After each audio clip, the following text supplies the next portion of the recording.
सबों को जय यीशु। आज के पवित्र वाचन पर हम मनन चिंतन करेंगे या विचार करेंगे जो हमारे प्रभु यीशु के जीवन से जुड़े हैं। यह दृष्टांत हमें बताते हैं कि कैसे मर्था और मेरी दो बहनें अपने घर में प्रभु यीशु का स्वागत करते हैं और उसकी सेवा में लगे रहते हैं। मर्था बड़े आतिथ्य के साथ यीशु के लिए अपना घर खोलती है। मार्था ने अपने घर को प्रभु के लिए भोजन तैयार करने में और दूसरा अलग अलग कामों में व्यस्त रहती हैं। यह सुनिश्चित करते हैं कि उनके मेहमान के लिए सब कुछ सही हो। इस बीच मेरी एक अलग रास्ता चुनती है।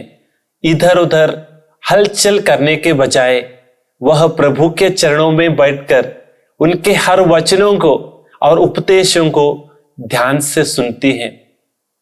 पहली नजर में ऐसा लगता है कि मर्था सब कुछ सही कर रहे हैं। सेवा करना, सब सुविधा का ध्यान रखना, आराम सुनिश्चित करना और व्यवहारिक मामलों में ध्यान देना। लेकिन धीरे धीरे मर्था ने जो चीज आवश्यक है वो भूल जाती है।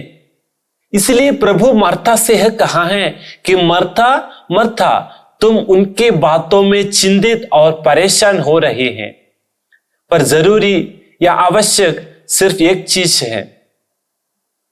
मेरी ने बेहतर भाग चुन लिया है और वह उससे कोई नहीं छीन सकता है। यीशु ने स्पष्ट कहते हैं कि सबसे महत्वपूर्ण बात यह है कि हम उनकी उपदेशों को सुने और उनके करीब रहे। ये आध्यात्मिक विकास का उत्तम अंश है। आज के दृष्टांत द्वारा तीन चीज प्रभु ने हमें सिखाती है। पहला है सेवा और आध्यात्मिकता का संतुलन। सेवा करना अच्छा है जैसा कि मर्था कर रही थी, लेकिन हमें यह भी याद रखना चाहिए कि प्रार्थना और यीशु के वचन सुनना, उसके करीब रहना उतना ही जरूरी है जैसा कि मरियम कर रही थी।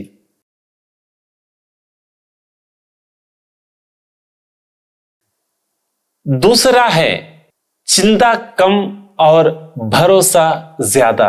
हमें जरूरत से ज्यादा चीजों के बारे में फिक्र नहीं करना चाहिए। हमें यीशु पर भरोसा रखना चाहिए और जानना चाहिए कि वो हमारा जरूरतों का ख्याल रखेंगे। हम अक्सर काम, परिवार, जिम्मेदारियां, ये सब चीजों पर चिंता करते हुए परेशान हो जाते हैं। प्रभु हमें यह चुनने की स्वातंत्र दिया है, प्रभु को चुनना और दुनिया को। तीसरा है परमेश्वर के साथ व्यक्तिगत संबंध। हमें यीशु के साथ एक निजी रिश्ता बनाने के लिए समय निकालना चाहिए। प्रार्थना और मनन चिंतन के जरिए हम उनके करीब आ सकते हैं।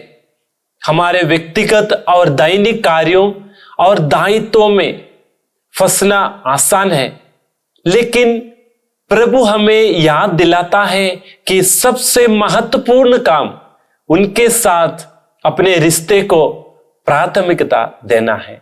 मेरे प्यारे दोस्तों, हम मेरी के समान प्रभु में बने रहने और शांत भक्ति और उत्सुकता के साथ अपने प्रभु को सेवा करने के लिए कोशिश करें।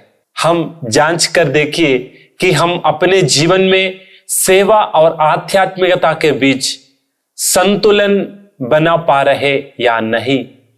आइए हम प्रभु पर भरोसा रखें और उनके साथ एक मजबूत रिश्ता बनाने की प्रयास करें। प्रभु हमें आशीष से भर दे। आमीन।